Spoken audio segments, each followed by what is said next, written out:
Como inovar sem tempo e sem recursos, né? Acho que o tema da live de hoje, opa, deixa eu fazer não. O tema da live de hoje é um tema extremamente desafiador, né? E eu acredito que para muitos de vocês deve até parecer impossível. Poxa, você está falando de talvez um dos maiores desafios, né? Dos dois maiores desafios da educação, que é tanto lidar com a questão da falta de recursos como a falta de tempo.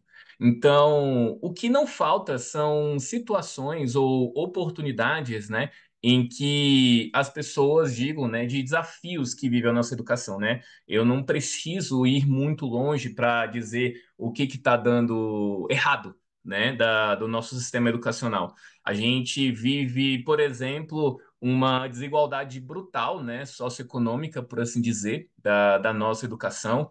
Então, né, há muitas escolas com muitos recursos, né, muitas escolas abastadas e com muitas oportunidades, outras escolas onde falta uma infraestrutura básica, às vezes a questão de uma carteira, às vezes a questão de alimentação, né, das crianças que, né, muitas vezes vão para a escola porque vão fazer a única refeição do dia naquela escola. Então, tem essa questão da desigualdade mesmo, da falta de infraestrutura. Muitas vezes a gente fala do básico, né? Desses materiais básicos, e hoje nós vivemos uma revolução educacional, né? Então, educacional não, na verdade, uma revolução tecnológica, uma revolução da comunicação, enfim, a forma como nós estamos lidando Hum, com colocou o seu fone. O... Desculpa, só deixei no mudo aí. Pode mandar no chat, tá? Só para não perder na linha de raciocínio, mas o que for falando pode mandar no chatzinho aqui que eu vou tá ouvindo, ok? É, Então, continuando a linha de raciocínio, o que não falta são situações desafiadoras, né? A gente estava falando da questão da tecnologia, da infraestrutura, né? Ou seja, se a gente está hoje com questão só de acesso à internet, acesso à informação, né? Que para muitos é algo óbvio, que é uma coisa que está na palma da mão, né? Seja em acesso a Google, ultimamente aí no último ano, a questão do chat GPT também.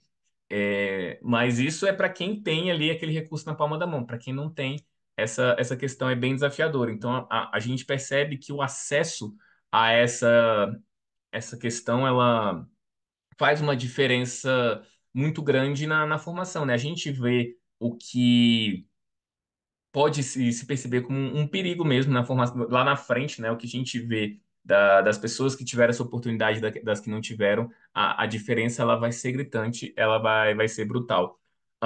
Um dos grandes desafios, inclusive, é algo que as pessoas, né, acabam me acompanhando mais por aqui, né, que acaba sendo ali a grande motivação para até adquirir os conteúdos, é a questão da falta de motivação e interesse dos alunos, né? Cada vez a gente percebe uma desconexão dos alunos, uma falta de interesse mesmo, e porque cada vez mais parece para eles que o que está se aprendendo da escola está desconectado, né, com o que se aprende na realidade. E isso acontece por vários motivos, né?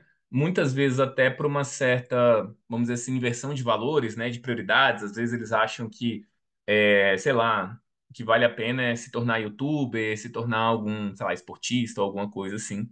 Mas também não é só isso, né? Não é só essa questão de, vamos dizer assim, uma distorção, né, da prioridade dos jovens, mas também realmente uma falta de conexão real, né, da proposta educacional com que os alunos veem, né? Então, nem é só a questão dos conteúdos que são passados, mas a forma como é passado. Então, da mesma forma que nós falamos sobre tecnologia, a questão de você ter ali uma escola onde o grande foco é a memorização dos recursos, né, a memorização do conhecimento, você um tempo onde tem chat GPT, onde tem Google, onde você acessa esse conteúdo na palma da mão, deixa de fazer sentido mesmo. Então, por que que uma prova não pode ter consulta se na vida real você vai conseguir consultar rapidamente. Então, hoje deixa de fazer sentido isso. Então, são pequenos adendos, né? Dentre outras questões. Então, eu percebo, né, que a questão da falta de interesse dos alunos é algo que atinge diretamente o professor, né? A sensação mais frustrante que a gente tem é preparar absurdamente, né, uma aula, uma estrutura e se deparar com aquela cara de apatia dos alunos, de que se perceber ali com aquela cara de aquela falta de vontade, aquele corpo mole, nem é só tanto a indisciplina, né, ou conversar ou bagunçar, mas realmente a falta de vontade mesmo. Então, eu tenho certeza que quem está aqui são pessoas que se empenham muito, né, para planejar uma aula, para participar, e quando você faz alguma coisa e o outro lado não reage, é muito ruim, né? É pouco gratificante. Eu gosto de dizer assim que o professor ele tem um salário intangível, né? Então tem um salário mesmo que é o dinheiro que, né, sustenta e paga as contas e que ainda é mal remunerado, mas existe esse salário intangível que é ver essa transformação, esse empenho dos alunos, isso faz muita diferença para você continuar andando, né? E a questão da falta de investimento, né? Nos professores, nos profissionais de ensino. Então, por exemplo, eu falo muito de maker, de projetos, né? Eu vejo cada vez mais escolas falando sobre isso, né? Que quer ter esse tipo de ferramenta em sala de aula. E muitas vezes ó, até tem uma cogitação de caramba, eu vou, é, sei lá, vou investir aqui no equipamento tal, vou fazer o laboratório tal, não sei o quê. E, gente, esse é o erro maior que eu vejo na, na sala de aula. Na sala de aula, não, no ambiente escolar. Que é investir um monte de coisa, um monte de equipamento, um monte de coisa, e depois a gente não ter professores capacitados para trabalhar com a robótica, com a eletrônica, com a computação, com o laboratório, enfim. Então, a gente tem esse desafio aí. Bom, então, o que eu vim trazer, né? Poxa, eu estou falando aqui de uma situação apocalíptica, então a educação, né, é falta de investimento, é falta de alinhamento com a tecnologia, é a desigualdade, é a falta de infraestrutura, o descaso com os professores, né? Ou então estabelecer regras, né? As regras da secretaria, as regras do MEC, que não parece não conversar com a realidade do professor. E aí, como é que fica o professor diante de toda essa situação? Dessa pressão em inovar, sem tempo e sem recurso, né? O professor na ponta é quem sofre mais, porque é ele quem vai, né, tá lidando diretamente com os alunos. E aí acaba vindo essa responsabilidade, né, mas o professor não fez isso, o professor não fez aquilo. Aí o professor, cara, eu não tenho tempo, eu não tenho recurso, eu não tenho nada, como é que eu vou fazer isso? E como é que a gente lida com essa situação, né? Quais são as possibilidades que eu quero trazer para vocês, né? Que a gente consegue trabalhar com esse tipo de realidade tão desafiadora, né? E aqui eu sei que eu estou falando com pessoas de diversas realidades. Tem gente que é de escola pública e que não só de escola pública, mas de escola pública sem nenhum investimento. Tem gente que é de escola pública que é um pouco melhor e que tem um pouco de uma mentalidade já de trazer propostas interessantes. Tem escolas particulares mas escolas particulares, mas que na verdade o diretor, o coordenador não está dando muita ideia. E escolas que realmente fazem investimentos altos. Então, eu tenho certeza que o que vai acontecer aqui vai ajudar boa parte de vocês. Lógico que não é a solução definitiva ou qualquer coisa assim, mas com certeza vai trazer ali um novo ponto de vista. Eu tenho certeza que quem pegar o que eu vou falar aqui vai ajudar vocês. Na verdade, acho que a primeira questão, né, quando eu escolhi esse tema, quando eu coloquei esse tema na enquete lá no grupo da pré-comunidade Ensino Maker, né, queria perguntar se o pessoal queria saber sobre projetos, não sei o quê, e a maioria votou nesse tema de como inovar na educação sem tempo e sem recurso, porque E eu imagino que é a dor aí da maioria das pessoas. E esse tema é menos. Ele parece que é técnico. Assim, eu vou trazer aqui coisas, propostas, estratégias para você realizar em sala de aula, mas eu acredito que a grande solução para lidar com isso, as suas maiores chances para lidar com essa situação, nem é tanto sobre os recursos e as estratégias, mas principalmente uma questão de mentalidade. A mentalidade aqui vai fazer muita diferença, né? E de algo que passa batido na maioria das pessoas e, por consequência, na maioria dos professores. Quando eu estava preparando o conteúdo, é, daqui, eu fiquei. Uma pergunta surgiu na minha mente, né? Que é como conseguir ter paz de espírito diante de situações tão desafiadoras como as situações que eu falei, né? De falta de investimento, de muita cobrança, da coisa bem extremada ali. Como é que você consegue ter paz de espírito? E isso está mais relacionado a um comportamento do que as circunstâncias externas. Então, o que que acontece? Como eu falei aqui, a gente vai ter é, diversas realidades, né? De pessoas que têm situações de apoio, de suporte, tem pessoas que não têm. E eu vou já meio direcionando como a maioria que não tem.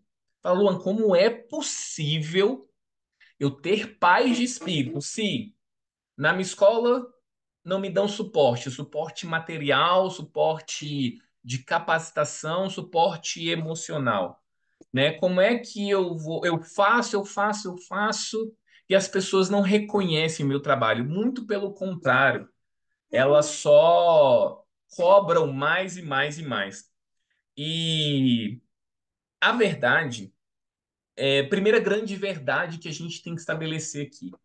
A primeira grande verdade é que nós temos pouquíssimo controle sobre o que está acontecendo, sobre o que as pessoas vão fazer por nós, da forma como elas vão nos tratar, da forma do que elas vão dar para nós. Nós temos muito pouco controle sobre isso.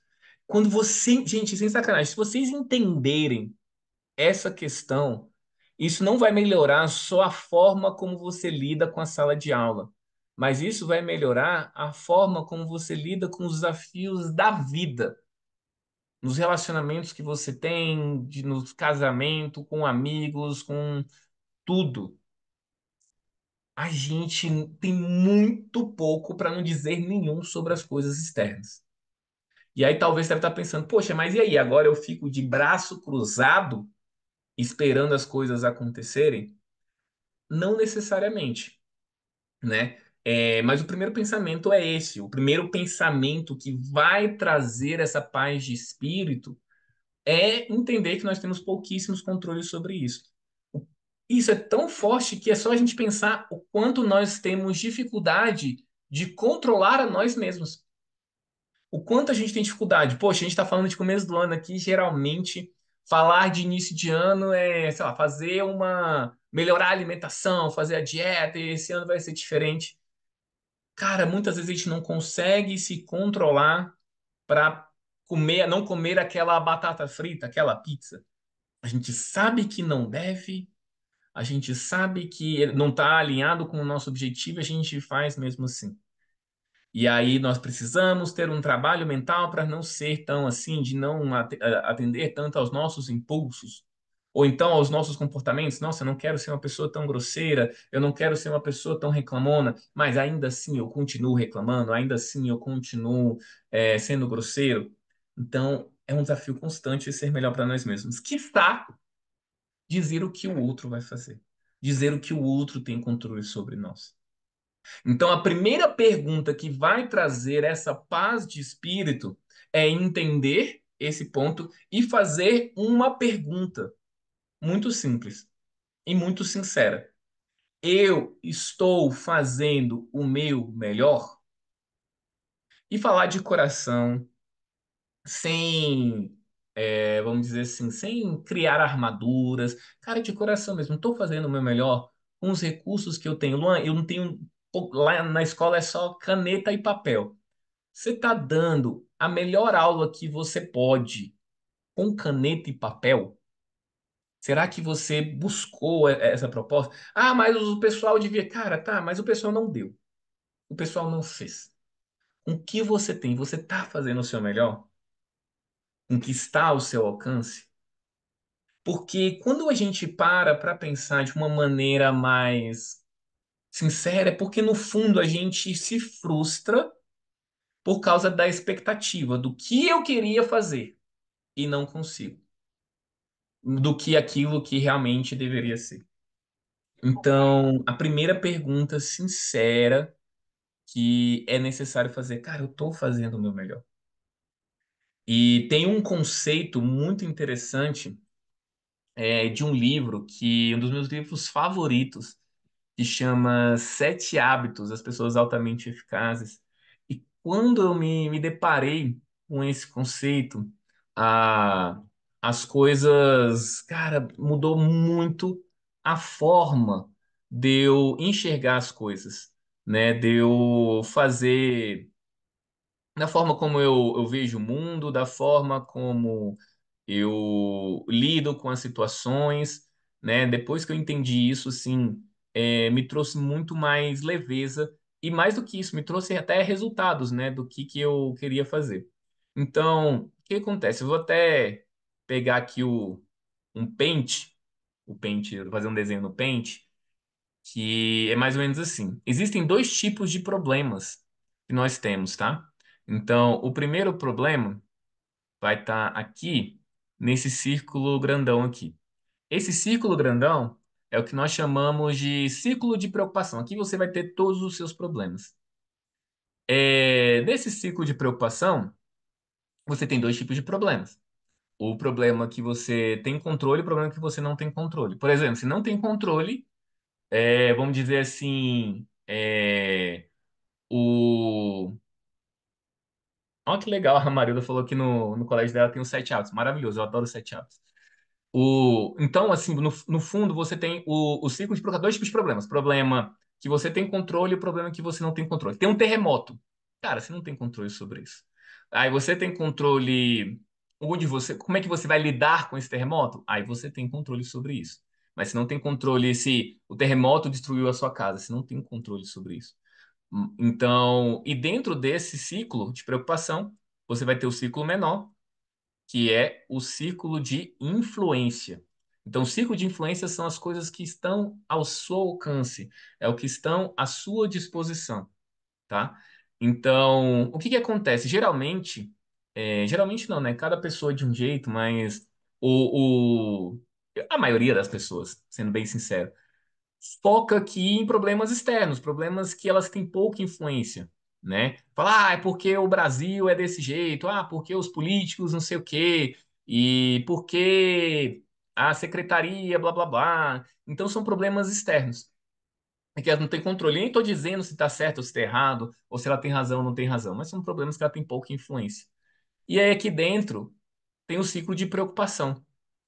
E o que que ele vai falando no livro, né? Que quando você passa a focar suas energias no círculo de influência, né? Você começa a aumentar esse ciclo.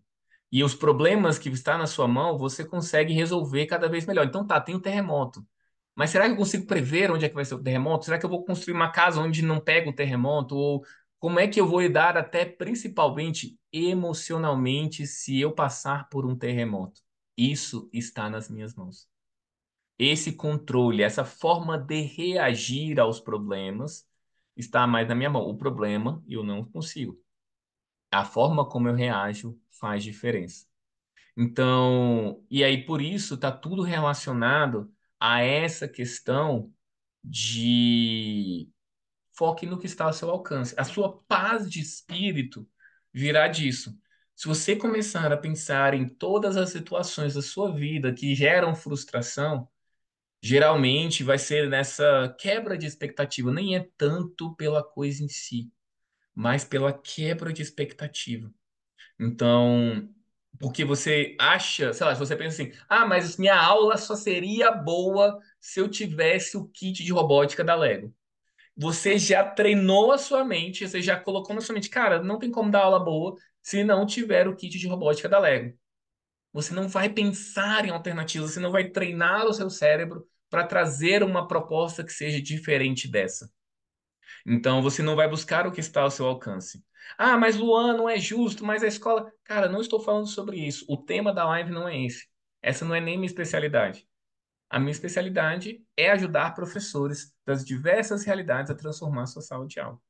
E o primeiro passo que esse professor tem para conseguir transformar sua sala de aula é conseguir focar no que está no controle dele, focar no que está ao alcance dele, para que ele direcione melhor. E aí vem a segunda pergunta: como saber se eu estou fazendo o meu melhor? Como saber se eu estou fazendo o meu melhor? E aí tem várias maneiras disso, né? Primeiro é você olhar como seus alunos estão reagindo à sua aula. Não, primeira coisa, você está fazendo tudo sempre do mesmo jeito? Ah, mas os alunos não prestam atenção, os alunos não valorizam o meu esforço. Tem uma frasezinha bem clichêzinha, falam que é do Einstein, não sei se é do Einstein, se é do Chapolin, sei lá o que é, mas que diz assim que insanidade é fazer as mesmas coisas e esperar resultados diferentes. Eu dou sempre a mesma aula, eu sempre encho o quadro, eu sempre coloco os mesmos slides. E os alunos estão reagindo mal. Cara, você está fazendo a mesma aula. Os alunos, muitas vezes, eles falam, e aí você fala assim: não, você não sabe de nada, eu já dou 20, 30 anos de aula. Tá, mas ele é quem está assistindo a aula. Né? Para um pouquinho, talvez. Muitas vezes, a dica do que você pode melhorar pode estar vindo do aluno. Será que o que ele está falando realmente não tem nenhum cabimento? Né? Então, precisa dessa humildade, dessa questão de, cara, como a gente pode fazer isso?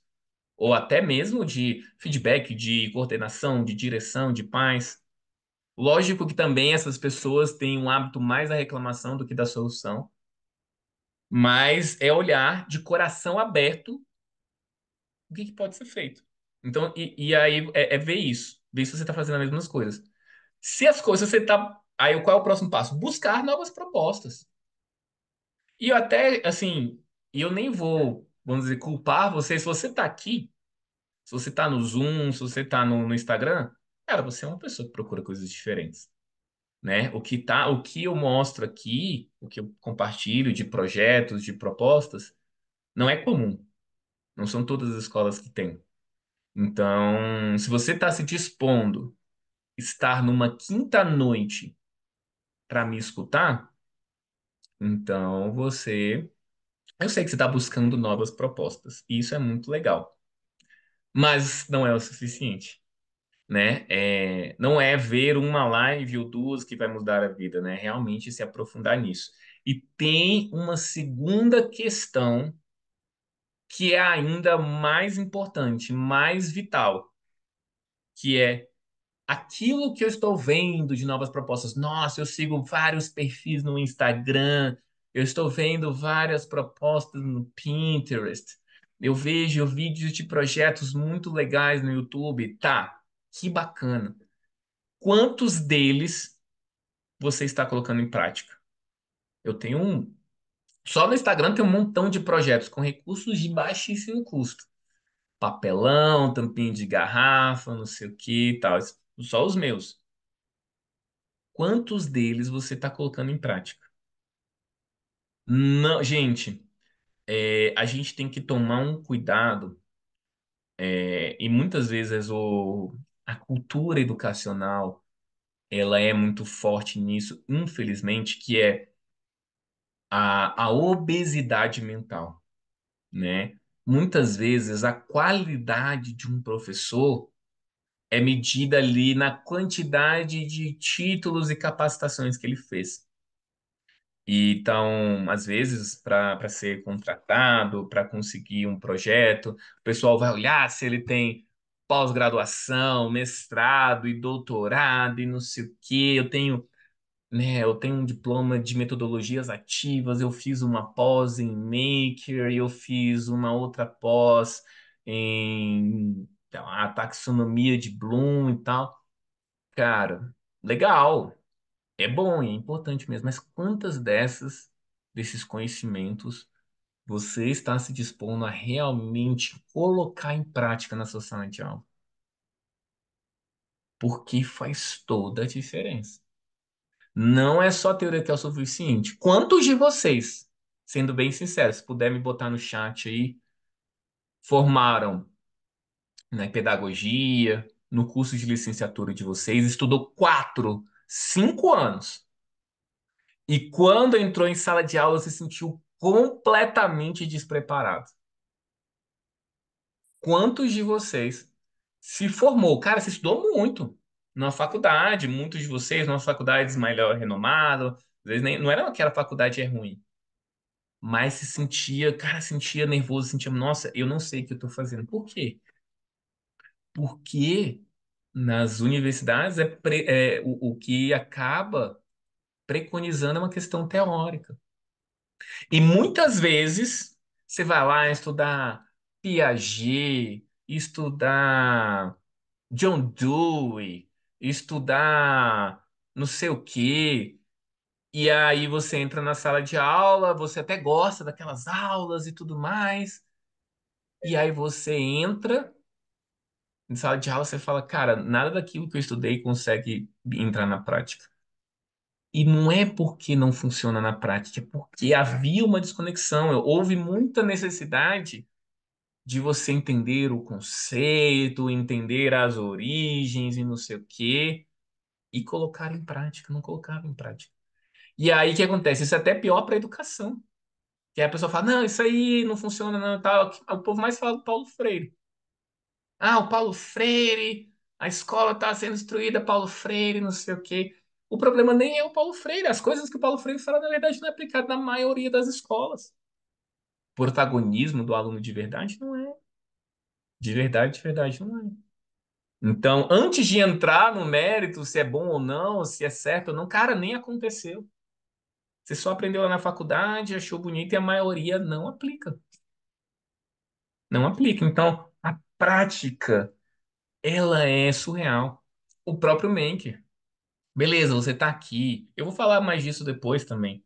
Mas você aprendeu. Nossa, Luan, eu vejo todas as lives, eu tô no grupo da pré-comunidade, eu vejo vídeo daquilo, eu vejo as coisas do Instagram. Tem coisas que não é só vendo. Não é só vendo. É realmente se dispondo a colocar em prática. Porque quando você colocar em prática, tem umas coisas assim, quando o Luan falou assim, achei que ia dar assim, mas aconteceu de tal jeito, na minha sala aconteceu diferente. E muitas coisas do que eu falo na minha teoria só realmente vai fazer sentido para você quando você vivenciar. Por isso que na metodologia que eu estruturei na comunidade Ensino Menk, a gente estruturou a jornada VPCA. O que é o VPCA? A primeira letra é vivência, para depois você planejar, conduzir e avaliar com as atividades com os alunos. Vivenciar. Eu vou fazer um projeto maker. Por quê? Porque eu vou aprender primeiro sobre os fundamentos da eletrônica, sobre os fundamentos da robótica, e também vou saber o que é fazer um projeto, é estar fora da zona de conforto, de que eu nunca fui, porque assim eu sei como o meu aluno vai sentir. E vai ser muito mais fácil conduzir uma atividade dessa quando eu também vivencio a jornada daquele projeto. Então, o primeiro passo para antes a gente falar como você vai gerenciar os seus recursos em sala de aula, como é que você vai gerenciar o seu tempo em sala de aula, como é que você vai inovar sem tempo e sem recurso, é você pensar se você está fazendo melhor e principalmente se você está colocando em prática, se você está testando, se você está se dispondo a errar ao colocar projetos. A Shira está perguntando como é que você entra em contato para formação. Depois manda informação no inbox do Instagram, tá? Ou no WhatsApp. Então, é você ter essa coisa de estar disposto a errar, é de estar disposto a fazer algo diferente. Porque é só errando que se aprende. A primeira vez que você, sei lá, se você andou de bicicleta, você não andou e saiu andando. Não, você caiu, você teve que estruturar e tal. E depois a coisa sai meio no automático. A prática, ela é absolutamente necessária. Beleza? Então, vamos lá. É, um outro ponto também, né, que muitas vezes o, o professor. Bom, então tá. Na verdade, o que eu ia falar aqui é. E como inovar? Então, assim, beleza, Alan, eu entendi que eu tenho que buscar o meu melhor, que eu tenho que colocar em prática, mas tá. E aí? Como é que eu faço? Ó, vamos começar falando de recursos, né? Cara, Luan, não tem recurso na minha escola. Não tem recursos na minha escola. Minha escola não dá, não tem investimento, a secretaria não tá nem aí, é uma escola totalmente esquecida. Como é que eu faço? É muito triste e tudo mais, e é muito triste mesmo. Ter muitos recursos faz diferença, mas não é a coisa primordial. Então, quem já também conhece há um tempo, quando eu falo da nossa metodologia da jornada VPCA, eu também falo em 4 ferramentas maker essenciais. E quais são as 4 ferramentas maker essenciais? Sucata, eletrônica, programação e robótica. Então, começando com o primeiro passo, a sucata, né? O que que é sucata? É você fazer projeto com papelão, com garrafa PET, com os recursos de papelaria básica, palito de picolé, palito de churrasco, para construir estruturas geométricas, para fazer réplicas de carrinhos, para expressar ali alguma representação de história e geografia numa maquete. Esses recursos, eu sempre gosto de dar o exemplo do papelão, por exemplo. Até hoje, olha, eu tenho aqui no Instagram, me acompanham mais de 41 mil seguidores. Tem literalmente pessoas, eu acho que de todos os estados, com certeza de todas as regiões. Já tive contatos no meu curso online, em capacitações, pessoas que estão fora do país. Nunca houve um caso da pessoa falar assim: Luan, tá tão ruim a minha escola. Tá tão ruim que eu não consigo arranjar um papelão. Papelão. Não consigo. Quer fazer, por exemplo, um papelão? Não consigo, Luan, porque na minha escola não tem papelão. Eu nunca vi essa situação. Nunca vi. Por que que eu nunca vi? Porque papelão é o tipo de coisa, se você for no mercadinho da sua, cara, da sua cidade ali perto, eu tenho um mercado que é da vizinhança aqui. Eles estão jogando umas caixas fora. Tem tanta caixa sobrando, se você pegar algumas ali, ô, pô, guarda aí pra mim, ou aquele colega que tá de mudança, ou você que tá de mudança, ou pedir para os alunos levarem, você consegue. Tampinha de garrafa, mesma coisa. Tá todo mundo, vamos fazer uma campanha na escola aqui, ó, todas as tampinhas de garrafa você coloca nessa caixa grande aqui. Já consegue as tampinhas de garrafa. Então, começar com recursos de baixo custo, dá para começar com recursos de baixo custo. Então, dá para fazer isso. Ah, Luan, eu quero trabalhar com eletrônica. Vou comprar um kit Arduino, vou comprar o blá blá blá. Cara, começa. Sabe qual é o primeiro? É... A primeira coisa de eletrônica que você precisa é isso aqui, ó. É isso aqui. Alguém sabe o que que é isso aqui? Vamos ver se tem gente viva aí. Alguém sabe o que que é isso aqui, pessoal do Instagram? Coloca aí no chat. Alguém sabe o que que é isso aqui?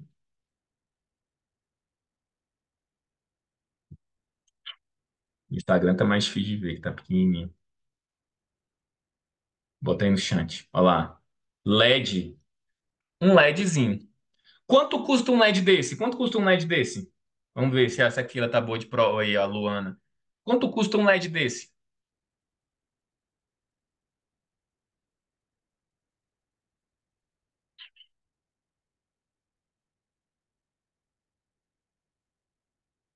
50 centavos.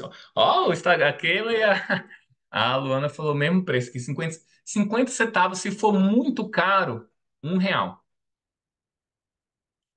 Vocês têm 50 centavos? Não é caro, galera. Não é caro. E isso aqui, misturado com a bateriazinha moeda, por exemplo, que você compra na farmácia, na Amazon, às vezes você compra uns, uns pacotes mais baratos e tal. Só que aí a bateria moeda realmente ela é um pouco mais cara, vai de R$ 5 a R$ 10. Mas aí você acende e já acende um LED. Quando o menino vê um LED desse acendendo, ele fica doido. Quando eu faço projeto com professor, marmanjo, barbado, quase careca, que nem eu aqui, ó, coloca a bateriazinha, porque minha bateria queimou aqui. A pessoa fica doida. Caraca, que legal! Então você compra, lógico, você vai comprar um LED, né? A dificuldade disso aqui nem é o LED em si, é onde comprar, né? Então, por exemplo, o ideal é comprar a caixa. Sei lá, você coloca o Vida de Silício, por exemplo, que é onde a gente costuma comprar as coisas aqui. Digita lá, vidadesilício.com.br. Cara, eu vou comprar uma caixa com 50, com 100 LEDs. R$ 30. E aí você usa com todas as turmas, com todos os alunos, enfim. Por exemplo, então assim, na verdade, o gargalo para você começar os projetos nem é a grana. Tipo assim, você fala pro aluno, compra LED, aí vai ser aquele corpo mole. Então, querendo ou não, gente, assim, para você começar, para você encantar, é um investimento. É um investimento. Começar com LEDs, e aí você pode pedir para cada aluno, dependendo da realidade que você tá. Era muito comum os professores fazerem, professor de escola pública, inclusive, falava assim, ó, sei lá, você compra os eletrônicos, comece comprando os eletrônicos. Isso se você não tiver recurso, se você puder, primeiro passo é tentar falar com as suas lideranças. Vou vender a ideia pro meu coordenador, pro meu diretor, poxa, estou precisando disso, precisando daquilo, vê se você consegue. Às vezes você consegue. Eu estou entrando no caso extremo, que não, as pessoas não querem saber de nada. Cara, é R$ 30. Estourando 50. Estourando. E aí você faz um acordo, você pode talvez fazer um acordo com os meninos. Pô, cada um traz uma bateriazinha, R$ 5, vale a pena, vale a pena. Quando eles veem a coisa acendendo, e aí, vamos criar o bonequinho, vamos criar um mascotinho, vamos criar não sei o quê. Sua aula já é completamente diferente. Eletrônica. Você já trabalhou com eletrônica. Aí, quero trabalhar com, com motores. Né? Motorzinho desse. Motorzinho é legal demais. Né? Geralmente é legal também ter um suportezinho desse, que varia de R$ 2 a R$ 10. Aí você coloca um motorzinho. Um motorzinho, aí se você for comprar, é caro, R$ 6 a R$ 10. Mas começa a criar uma cultura de tirar esses motorzinhos. Gente, quem tem DVD antigo em casa? Quem tem carrinho de controle remoto que não usa mais? Vamos tirar os motores. Às vezes a sua aula vai ser tirar motor. Aqui, ó, vamos lá, cada um pega uma ferramenta aqui. A aula de hoje é tirar motor. Vamos caçar sucata eletrônica. Quem tem computador velho em casa? E aí, esse componentezinho, que custa 5, 10, R$ 15, vai ser grátis. E você vai criando suporte. E aí, o que acontece? Quando você começa a fazer isso, você começa a virar uma referência. Tipo assim, eu vou.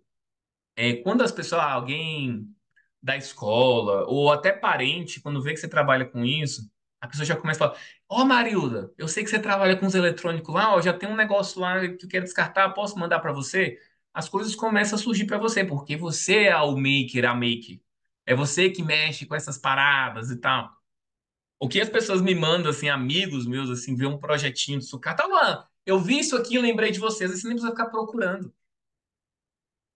Você não precisa ficar procurando, a pessoa vai lá e, e vai trazendo para você. Chega uma hora que chega até a ficar chato. Eu tenho aqui eu moro na casa pequena, tá sobrecarregado de coisa aqui. Eu tenho aqui, aí isso começa a virar acumulador, né? Eu não sei aqui se alguém tem esse tipo de problema. Eu lembro que tinha professores, mas eu lembro de umas professoras comentando. Não foi só uma que falou assim que o marido ficava bolado, assim, caraca, você fica acumulando coisa e tal. Porque o maker é acumulador mesmo. Tudo você acha, não, isso aqui dá pra fazer projeto com isso aqui. Então os recursos começam a vir. Então o dinheiro mesmo precisa de muito dinheiro, é mais a mentalidade. Se você, por exemplo, sua escola já tem computadores, você já consegue trabalhar softwares gratuitos, com programas gratuitos, tipo o Scratch. Você consegue levar os seus alunos para criar animação e jogo, já tem o computador na escola. Cara, quanta escola que eu vou, escola pública, escola particular. Quando eu estudava era assim, parece que até hoje é assim. Se bem que hoje tem menos, vou ser bem sincero, hoje tem menos. Laboratório de informática, né? Hoje as escolas universitárias têm menos. Mas antigamente eram os laboratórios que ficava trancado. Trancado. Se você tem a oportunidade do aluno levar o computador, se você tem computador, você nem precisa investir mais. Hoje tem um Octo Studio, que dá para você programar no celular. Então, muitas das realidades de vocês, eu diria de 70%, 80%, que às vezes o aluno já está com o celular em sala de aula, mesmo aluno de escola pública. Tem smartphone.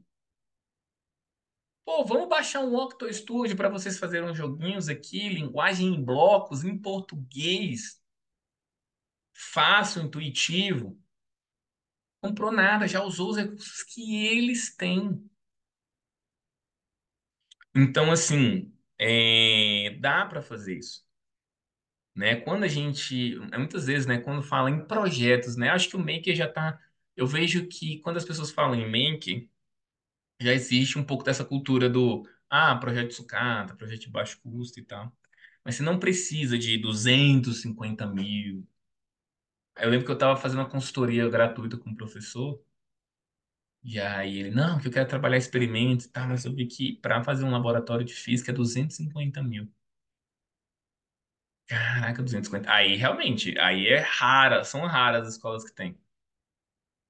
Mas você não precisa de 250 mil. Você pode precisar de 30 reais, talvez. Se não tiver 30 reais, faz com papelão. Cada um traz uma tesoura, fita crepe. O importante é você começar.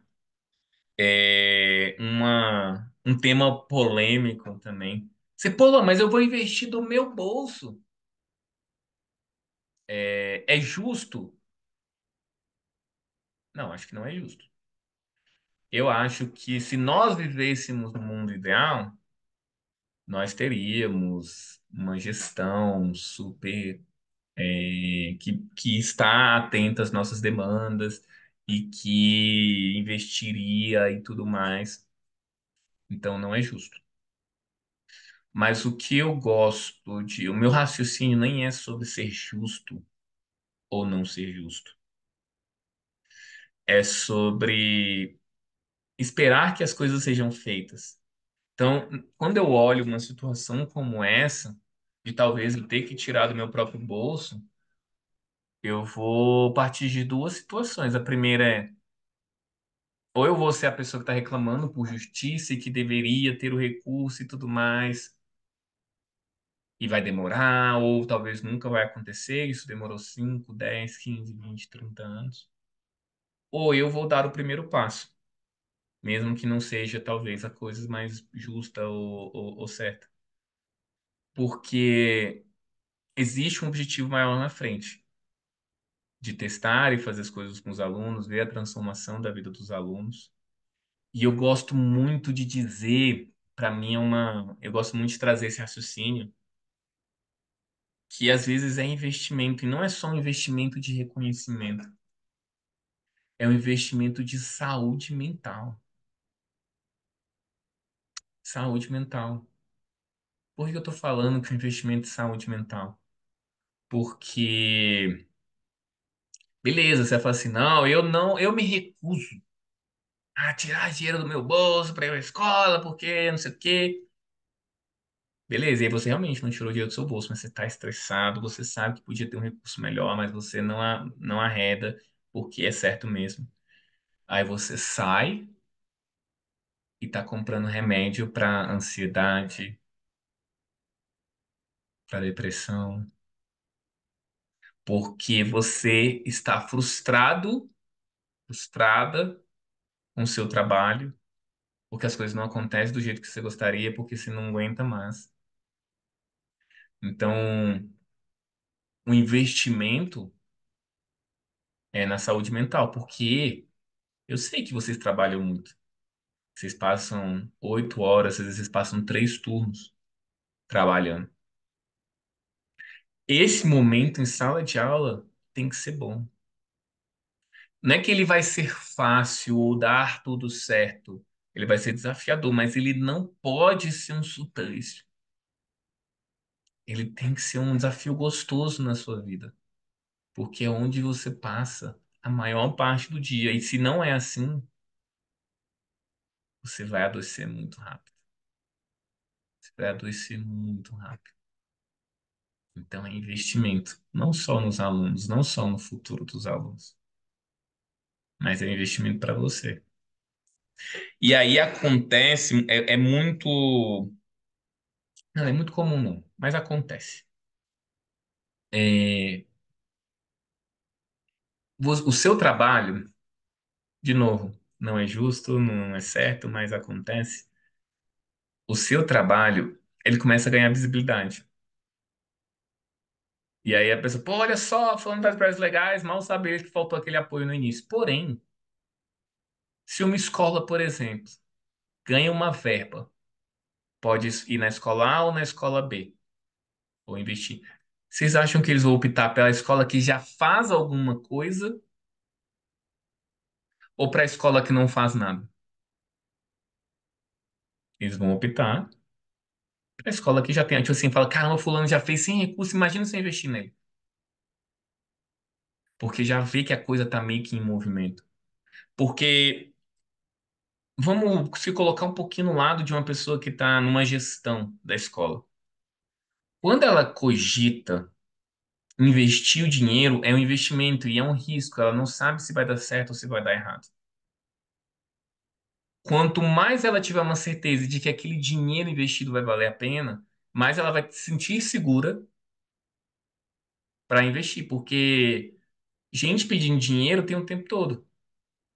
Mas às vezes aí do lado do gestor ele vai, ele investe, aí olha só, não serviu para nada. Comprei esses kits aqui, não serviu para nada. Comprei esses computadores, não serviu para nada. Mas fala, pô, fulano não, fulano já faz. Então, a chance, né, você já quebrou uma barreira que vai permitir que o investimento é muito mais. Fala, cara, eu posso investir porque lá na minha escola tem uma professora que é fera e ela faz mesmo. Ela faz mesmo, ela corre atrás, eu sei que vai valer a pena. Esse é o pensamento do gestor, né? De um gestor razoável, de gestor bom, então. A gente tem que parar, separar também, assim, como se todas as pessoas estivessem contra a gente, né? É tentar ver o que passa na cabeça do outro. E aí que você quebra o ciclo, porque a pessoa, você não tem investimento. E aí não, aí o do outro lado a pessoa não investe porque não sabe se vale a pena. Mas você não investiu, então você nunca vale a pena. Mas a pessoa ela vai entendendo que, cara, você quebrou essa inércia, sabe que vale a pena investir, aí você consegue fazer projetos melhores, ela vai investir mais, você fazendo projetos melhores. Você pode, essa situação pode rodar muito melhor. Porque o início é o mais difícil. Você se provar do zero é o mais difícil. E esse reconhecimento, ele pode vir desde uma forma, né, assim, a escola tá vendo que você tá fazendo projetos e mandando bem, e os alunos estão mais entusiasmados, Você mostra o vídeo dos projetos, mostra as fotos dos projetos, você mostra o projeto e o pessoal vendo que as coisas são muito legais. Ou até você pode buscar reconhecimentos externos. E é uma coisa que eu incentivo, tenho incentivado mais alunos a fazer. Na comunidade Ensino Maker, a Luciana, por exemplo, de Osasco, ela ganhou lá o prêmio de sexta melhor. Lá em Osasco tem uma premiação dos professores mais inovadores.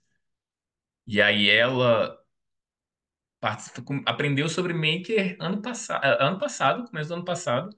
Sabia nada, nada, nada. Começou a fazer projeto de tudo. Sucata, eletrônica, programação e robótica, e tarará, tarará. E no final ficou na sexta posição de Osasco, com a professora mais inovadora. Outro caso extremamente interessante também foi o caso da professora Fernanda e do professor Ricardo, lá de Ubatuba, né? Então, eles participaram de uma premiação chamada Liga STEAM. Então, é uma escola chamada Idalina do Amaral, e aí ganhou a Liga STEAM 2023. A Liga STEAM, eu acredito que é uma das maiores competições maker do Brasil, né? É de uma instituição chamada ArcelorMittal, né? Que é de ferragem lá, sei lá, alguma coisa assim. E aí eles ganharam o primeiro lugar do Brasil, que tinha, cara, pelo menos 150 pessoas concorrendo. E ganharam, o garoto fez um projeto de sustentabilidade lá pro ensino médio. E aí conseguiram ter uma visibilidade nacional. A escola vai receber investimento para montar um laboratório de robótica, e não sei o quê. E aí, ou seja, recebeu o resultado, foram extremamente reconhecidos, né? Foram lá receberam um reconhecimento lá na Câmara acho que dos vereadores, não sei, né? Da cidade. Então, quando acontece uma coisa como essa, aí fica mais difícil questionar. Você fala assim, você. E não é só o professor ou o diretor, é uma questão até de autoestima do próprio professor, de vocês mesmos. Você fala, não, esse papo aí de que talvez uma pessoa ou outra tá falando mal de você lá na escola, fala, não, mas, cara, eu ganhei tal premiação. Assim, não é pra ostentar ou não sei o quê, mas você sabe que alguma coisa assim você tá fazendo. Alguma coisa assim você tá fazendo diferença. Se o reconhecimento não vem de fora, você pode pegar o reconhecimento se o reconhecimento não vem de dentro, você pode pegar o reconhecimento de fora. Então, é assim que você vai quebrando o ciclo da falta de recurso, né? E aí tem a questão do tempo. Mas aí o tempo é diferente, que aí vai variar de cada escola, de cada realidade, enfim. Que aí, você fala, não, mas não tenho tempo. Eu, cara, calma, o que que é não ter tempo, né? Então, como é que, antes de você falar que não tem tempo, é melhor você falar como é que é a sua rotina, como é que é o que que é o ter tempo. Por exemplo, ó, vocês que estão aqui, principalmente galera do Zoom, quanto tempo, ou por semana, ou por mês, vocês têm para fazer atividades maker? Edna, Gisele, Marilda, Luana, bota para mim aqui no chat.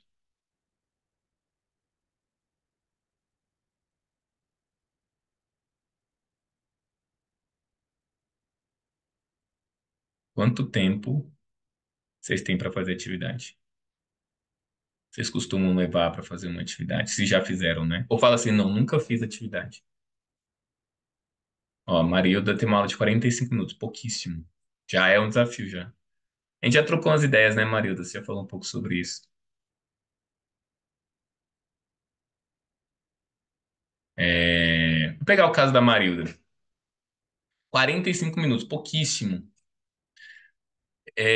Porque achei aula de tecnologia mesmo, né? Ah, então, primeira coisa com relação a isso é a realidade mesmo. Assim, então tá, é 45 minutos. Eu não vou fazer um projeto de extrema complexidade? Não vou, né? De novo, é focar no que está ao seu alcance, focar no que está ao seu controle. 45 minutos. E eu imagino, né, que geralmente 45 minutos nem é 45 minutos líquido. É tipo assim, 10 minutos para os meninos assentarem, isso, ó, na prática para 35, 30. De duas, uma que vai acontecer nessa situação.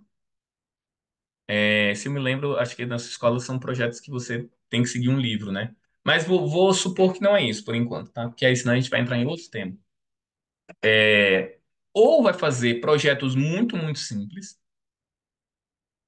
ou vai fazer um projeto, tipo assim, cada aula vai ser uma etapazinha do projeto.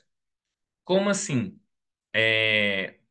Eu já mostrei para vocês, tem um plano de aula de eletrônica, aqui, um planinho de aula de eletrônica feita pela Sandra Elias, lá da comunidade. Ela tem exatamente isso, 50 minutos. Ela queria trabalhar lá em eletrônica, tem esse plano aqui e tal. Então, o que que ela fez? Ela separou as aulas de eletrônica em quatro aulas de 45 minutos. Então, na aula um, o que que ela fazia? Cara, conversava sobre tipo de energia, mostrava a bateria moeda, mostrava o lado positivo, o lado negativo, o tipo de energia. Terminava entregando um LED para cada aluno e tentando deixar acender o LED. Ou então o buzzer. Então a aula um é experimentar. Ah, Luan, é muito pouco. Cara, mas já fez alguma coisa. É o que é. É o que é. Então vamos procurar estruturas, resultados mínimos para essa aula. Aí na aula 2, revisou e testou. Aí depois vai trazer um suporte de pilha e pedir para que eles explorem. Aqui embaixo, eu acho, tem umas fotos, né, do que ela fez. Aí, por exemplo, na primeira aula, eles só faziam essa questão da bateria moeda. Então ela falou de várias coisas, eles testaram, aí apagava a luz, mostrava isso, mostrava aquilo. Uma aula que os meninos já saem super felizes. E você já trouxe uma coisa prática. Aí na aula 2, vamos aqui tentar interagir com o motor, vamos misturar com os componentezinhos aqui, com tampinha X, tampinha Y e tal. Aí depois.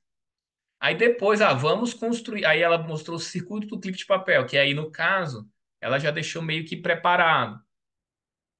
Mas o professor pode pedir para os alunos fazerem. Mas geralmente, alunos de fim de um, é melhor trazer pronto mesmo. Então, fiz o circuito. E aí depois vai explorando cada tipo de projeto. Então, assim, você vai fazendo etapa a etapa. Se você tem menos tempo, você vai fazer menos coisas. O que pode acontecer, e eu não estou falando que vai acontecer, os professores vão ver, os professores não, né? A escola vai percebendo, né? Às vezes você tem pouco tempo, mas ainda assim consegue ter resultados. A escola vai vendo assim, cara. Nossa, os alunos gostam muito, está saindo um projeto legal, e se a gente tivesse mais tempo, fica muito mais fácil você vender a ideia, porque você já deu o primeiro passo. Deixa eu ver aqui no chat a Luana, a Gisele, né? Gisele falou que tem duas aulas de 55 minutos por semana. Aí eu não entendi se é uma aula de 55 minutos e outra aula de 55 minutos, ou se é uma aula dupla. Mas 55 minutos até um pouco mais, né? 55 minutos é quase uma hora aí. Mas é o mesmo esquema. Se é nas mesmas semanas, até melhor ainda, porque meio que aí você começa um projeto falando sobre os LEDs e motores, vai montando, e depois, na aula 2 da mesma semana, eles vão continuar um projetinho fazendo um mascote de sucata, por exemplo. Então, assim, vai continuando, vai começando com passinhos pequenos. Se você percebe que o seu aluno eu quero que ele faça projetos mais complexos, aula germinada, nossa, que diferente esse nome. Você pode começar a passar coisas, por exemplo, para ele fazer em casa. Ó, então tá, essa atividadezinha aqui, então o que que você pode fazer para levar o projeto para casa, já que a gente está falando às vezes de uma coisa com recursos de baixo custo desse jeito? né? Daqui a pouco eu vou mostrar uma forma que eu conduzi uma atividade no WhatsApp com os professores e que pode ser uma estratégia para fazer com os alunos, por exemplo.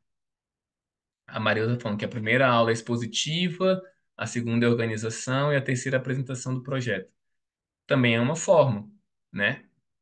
E aí também você pode ir buscando brechas na escola, né? Aí vai depender do seu nível de proatividade ou até de empolgação, de energia, enfim. Mas, poxa, eu posso dar uma oficina extra na escola, né? Quero testar uma coisa. E aí você vai tendo um tempo mais livre para criar projetos e tudo mais. Deixa essa opção no seu radar também, né? Não fica assim, não, mas foi o que me mandaram e tudo mais. Às vezes você pode ir buscando essas alternativas. Uma ideia que cai muito bem na, na questão das coisas de pouco tempo, né? Pouco tempo e pouco recurso. Uma atividade prática. Vou mostrar aqui uma atividade prática, boa, com pouco recurso, que dá para fazer com pouco tempo e que vale muito a pena, que é a estrutura de efeito cascata, né? Também formalmente chamada de máquina de Rube Goldberg. Então, o que que é a máquina de Rube Goldberg? Por exemplo, deixa eu procurar aqui. Ahn, deixa eu ver, eu vou ver na comunidade. Desafios. A coisa de efeito cascata é tipo aquela coisa que tem esses desenhos, tipo Tom e Jerry, essas coisas, né? Que é uma estrutura de reação em cadeia que vai fazer alguma coisa ali no final, né? Então, por exemplo, tem esse projeto aqui que foi feito por uma das nossas alunas, a Francine. Aí, olha só, essa velhinha,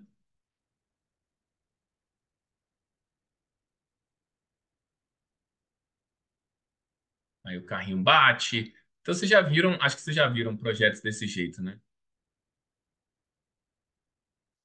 Então, olha só, vou fazer, e eu adoro fazer esse tipo de projeto em câmera lenta, para mim até eu acho muito legal mostrar esse projeto em câmera lenta. Peraí, deixa eu só vir aqui na frente. Vou até botar no 0,25.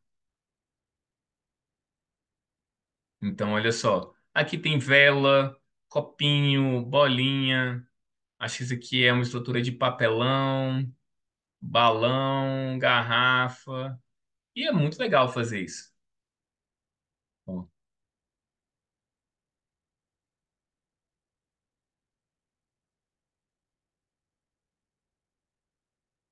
enfim, deu para pegar a ideia, né? É, E a pessoa usava com os recursos que ela tinha em casa. Então, por exemplo, teve. Deixa eu pegar um exemplo aqui. Esse aqui, do Rony. Ó, pegou os brinquedinhos lá e fez aqui o efeito dominó para fazer estourar lá o balão. Então, o que que foi interessante aqui? Por exemplo, como é que eu conduzo esse tipo de atividade? Para eu falar sobre essa proposta, né, eu uso lá o RCC, Roteiro de Condução Criativa. Então, eu vou dizer para os alunos, o que é o efeito cascata, vou mostrar exemplos, às vezes vou mostrar um exemplo do desenho animado, vou mostrar exemplo real, vou mostrar várias propostas, e aí eu digo para eles assim, ó, vocês vão fazer um projeto de efeito cascata que envolva 5 elementos diferentes.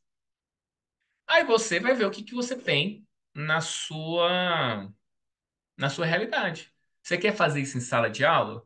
Você tem tempo para isso? Ou você quer levar essa proposta e mandar para os alunos? Ah, olha só, faz isso lá na casa de vocês e vocês mandam um vídeo, que nem mandou o pessoal aqui. Então, talvez você não vai precisar do tempo mesmo para fazer isso. Mas o menino pode fazer na casa dele, em grupinho, com os colegas e tal. Então, uma atividade interessantíssima, que dá para trabalhar várias coisas, causa e efeito, né? Dá para você falar sobre a origem do universo com isso daí. Dá para você falar sobre ação e reação, leis de Newton. Dá para. Ou então só fazer atividade por fazer mesmo, fazer atividade por fazer para ver como é que é a criatividade deles, como é que eles saíram. Por exemplo, aquele primeiro projeto foi feito pela Francine, da velhinha e tudo mais. o projeto vocês viram lá, 17 segundos. Vamos dizer 10 segundos, né? Porque a vela fica um tempão lá pegando fogo. Mas ali demorou, 10 segundos para a bolinha fazer todo o percurso. E ela comentando comigo que demorou, sei lá, de 4 a 6 horas. Porque como é que é um projeto desse? A gente olha o vídeo pronto, fala, pô, que legal. Mas não é assim que acontece na vida real. É ela testando, aí deu errado, aí ela tem que reposicionar e fazer de novo, e a pessoa fica com raiva, aí depois ela fica feliz, e depois não sei o quê. E aí ela vai e termina o projeto. Então, assim, é um projeto que é criativo, cada um pode fazer no seu próprio ritmo, e que você não precisa de muito tempo de aula. Porque até para fechar a ideia aqui, o maior desafio, na verdade, pessoal, não é muitas vezes o problema, e lógico, né? Não é dourando a pílula nem nada e tal, mas muitas vezes o desafio nem é o tempo ou a falta de recurso, é a insegurança, né? Quando às vezes uma pessoa, principalmente para quem nunca fez, tá? Então, a pessoa já dá aula dela, curricular, de matemática, de ciência, de história, já tem muita coisa para fazer. Ela se depara com essa oportunidade diferente de atividade para realizar. Então gera um tanto de insegurança. Será que vai funcionar? Será que não vai? Será que eu tenho os recursos certos? Será que os alunos vão engajar? E aí, somado à tribulação que acontece no dia a dia da escola, a pessoa acaba desistindo. Mas muitas dessas respostas você responde de dois jeitos, na verdade. Você, quanto mais clareza da metodologia, melhor, né? Se você segue lá na comunidade, a gente ensina a jornada VPCA, você ensina a planejar a aula, você estruturou um bom roteiro de condução criativa, a chance de dar certo é mais alta. Mas mais ainda, muito mais, é a prática.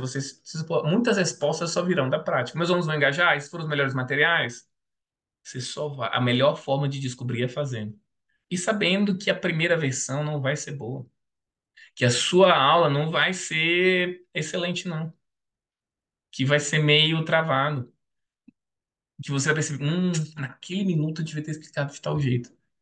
Que não adianta planejar várias e várias vezes você ter todas as certificações da comunidade e nunca ter tentado praticar. Na verdade, na nossa comunidade você só pode ter certificação se você praticar. Mas só a teoria não é suficiente. É realmente as respostas virão da prática. Você tem que ter a mentalidade maker para fazer projetos maker. Então, é o convite que eu faço a cada um de vocês, de vencer essa inércia, e sair disso aí. E aí, você vai quebrar. É muito mais fácil, é muito mais provável você quebrar o ciclo da falta de recursos, da falta de tempo. Você vai provando que consegue no pouco. E aí, se você consegue provar que você consegue no pouco, você consegue no muito. É justo, é injusto, é certo, é errado, não sei. Mas é a realidade. E a gente joga com a realidade. Então, é isso que eu desejo para vocês. Eu acho que é totalmente possível. Estou aqui todos os dias pensando profundamente de como eu posso ajudar vocês a resolver isso, a trazer propostas que sejam mais simples, que sejam interessantes, que sejam com poucos recursos, que sejam agregadoras, enfim, de tentar a melhor combinação possível. Mas só vocês podem dar esse passo. Beleza, pessoal? Então, antes de encerrar, quero começar um ritualzinho aqui, né? Pô, tem uma galerinha aqui no Zoom. Antes da gente fechar, a melhor maneira de você saber, né? Até porque eu falei uma hora aqui, falei muita coisa.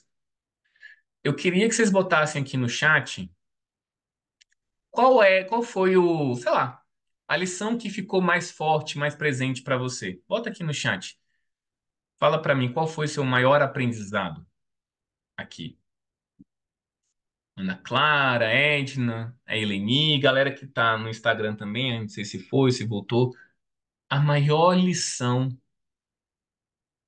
que você teve na live de hoje. Vou até pegar uma água aqui enquanto vocês escrevem. Só um minuto.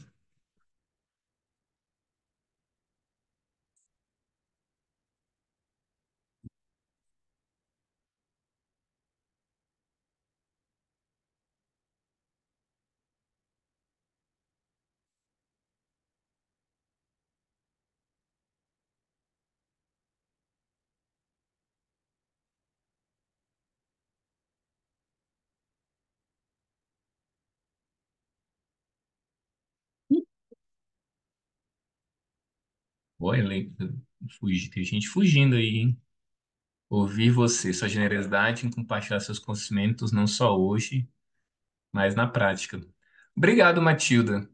Obrigado. Mais lição. Obrigado por compartilhar do conhecimento, mas qual conhecimento que eu compartilhei hoje que ficou mais presente para você? Quero ouvir de vocês também aí. Alguém mais?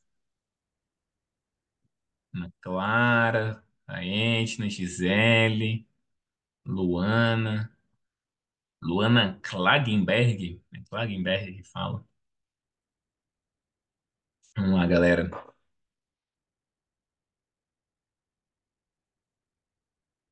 Incentivar.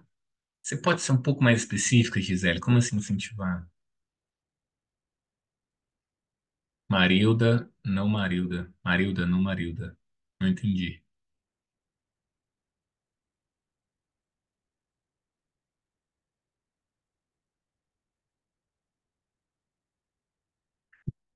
Não.